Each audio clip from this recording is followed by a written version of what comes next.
let's try some of the chapati and see how it is. Okay, check it out.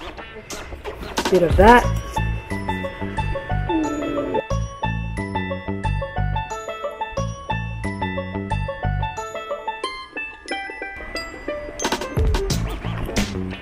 Oh, so good.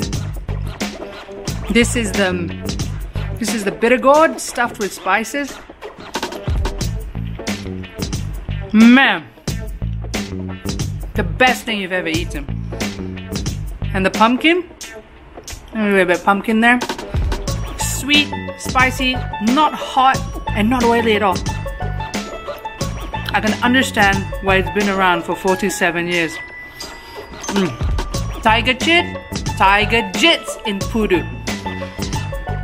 I gotta put the camera down. So delicious. See ya.